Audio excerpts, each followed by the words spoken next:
मेरा नाम कुमारी स्वीटी है, ये मेरी बेटी है मीठी राज। इसको जब बीसीजी का सुई पड़ा 2 महीना के बाद गले पे हो गया गांठ।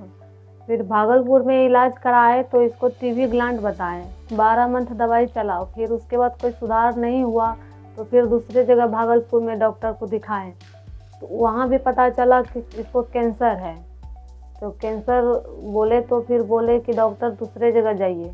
तो फिर वहाँ से फिर पटना में एक जगह दिखाए, फिर वहाँ भी कुछ भी पता नहीं चला। फिर वहाँ से रेफर कर दिए फिर मायागंज भागलपुर में, वहाँ भी कुछ भी पता नहीं चला बच्ची में क्या है नहीं है।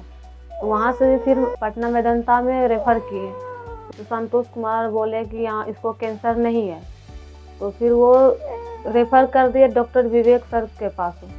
तो फिर उससे पता चला, वो टीबी का जांच किए तो भी उसमें भी टीबी बता नहीं रहा था। फिर उसका पूरा कंप्लीट जांच आया, सीजीडी में के बारे में पता चला कि बच्ची में बीमारी ये है।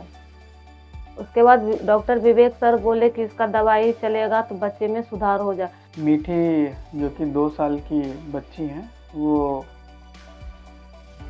करीबन जन्म के बाद से ही ये बीमार चले आ रहे थे।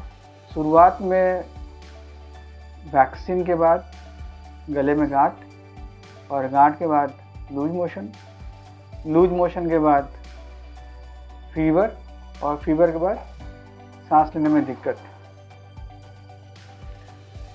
ये करीबन जन्म से लेके 6 महीना तक में ये धीरे धीरे डेवलप किया। और हालांकि जैसे इनके माता पिता ने बताया कि बहुत जगह दिखाने के बाद भी कोई परिणाम इनको नहीं मिला, और इनका जो टोटल काउंट होता है WBC काउंट हमेशा ही हाई रहता था।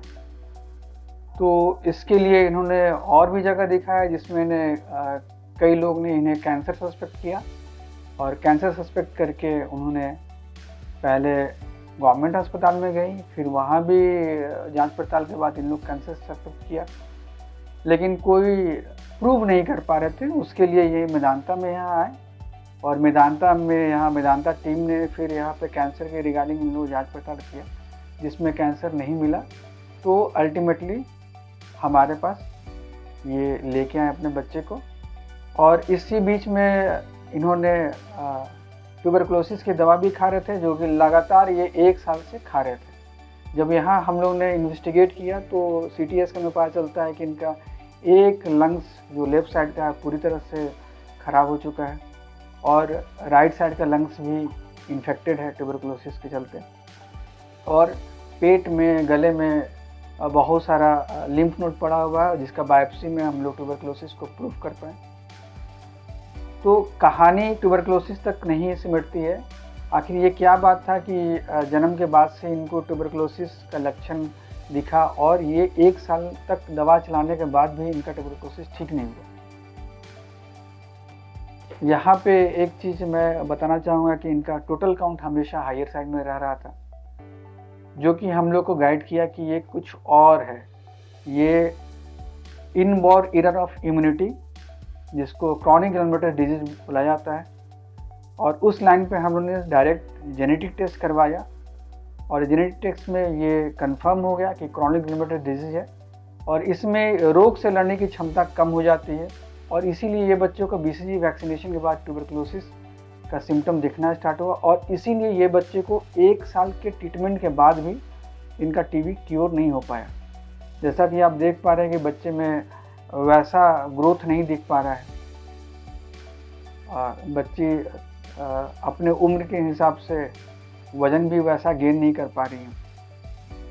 तो अब ये है कि ये बच्ची को क्रॉनिक ग्रैनुलोमेटस डिजीज है, और इसके अकॉर्डिंग हम लोगों ने ट्रीटमेंट स्टार्ट किया। इनके माता पिता को मैंने बताया है कि ये अगर ठीक नहीं होता है तो हम लोग इसका और क्या क्या कर सकते हैं, और इस डिजीज में हीमोपोएटिक स्टेम सेल ट्रांसप्लांट का बहुत रोल है। और इनके माता पिता को आज संतुष्टि है कि इनके बच्चे का डायग्नोसिस बन चुका है, और आगे हम लोग इसका ट्रीटमेंट को और फर्दर एस्केलेट कर सकते हैं और इनको ठीक कर सकते हैं।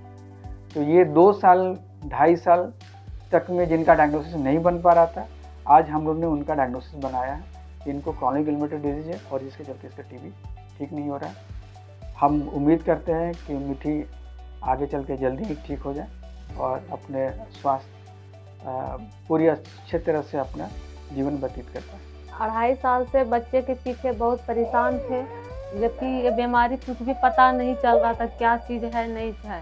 ये बीमारी पता चल गया तो अब उम्मीद है कि ये बच्ची अब ठीक हो जाएगी।